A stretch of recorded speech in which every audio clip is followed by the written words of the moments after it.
Assalamualaikum guys, welcome back. Untuk hari ni, aku nak share dengan korang pasal seko makhluk halus ataupun sejenis makhluk halus yang sememangnya terkenal di kalangan masyarakat Melayu terutamanya, yang mana ia digunakan untuk memudaratkan musuh. Jin ataupun syaitan jenis ni, bila kita pelihara, inilah yang kita panggil saka.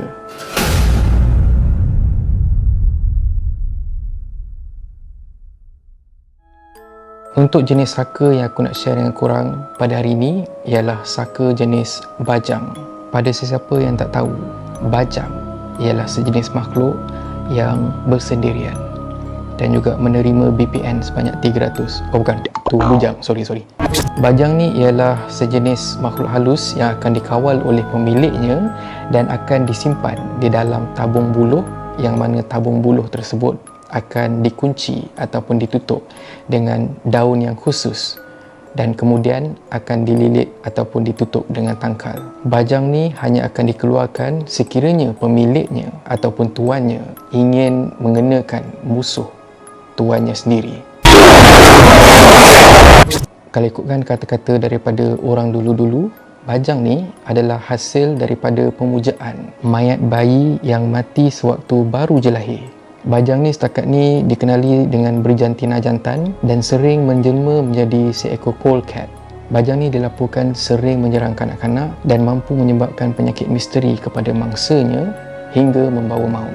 Berlainan dengan saka-saka lain, sebagai contoh toyol, yang mana toyol akan diberi minum ataupun makan darah melalui ibu jari kaki tuannya, ataupun mereka yang mungkin bernasib malang bertemu dengan toyol ni. Tapi makanan untuk bajang ialah telur dan juga susu, yang mana mungkin itu ialah kepribadiannya sebagai makhluk halus yang dipuja daripada mayat bayi yang baru saja meninggal dunia. Sekiranya tidak dijaga dengan baik ataupun diberi makan, bajang mampu untuk mengamuk dan mencederakan atau memberi mudarat kepada tuannya sendiri. Kalau ikutkan, tak ada cara yang spesifik untuk membunuh bajang, tapi sekiranya tuannya diketahui, maka tuannya sama ada akan diusir ataupun dibunuh. Macam yang kita cakap tadi, bajang ni ialah sejenis saka, makanya ianya perlu diwarisi kepada keturunan pemiliknya, dan sekiranya pemiliknya tak dapat mencari ataupun menurunkan bajang ni kepada pewaris yang seterusnya, maka pemiliknya memang susah nak mati dan akan menjadi bangkai bernyawa. Setiap malam pemiliknya akan aktif dan pelahap, dan secara fizikalnya tubuhnya telah pun mati dan berbau busuk.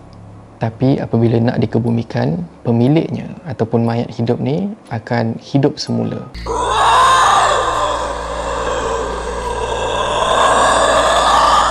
Ikut kata orang dulu-dulu, bajang ni mampu dihindari dengan menggunakan tangkal ataupun azimat. Jadi inilah benda yang aku nak share dengan korang. Sekiranya kita ikut cara orang dulu-dulu, makanya itu adalah salah satu cara yang dikategorikan sebagai syirik. Kita kena sentiasa percaya bahawa Quran dan juga hati kita sendiri sekiranya kuat, dan juga sekiranya kita percaya kepada Allah Subhanahu Wa Taala, maka perkara macam ni kita dapat hindarkan.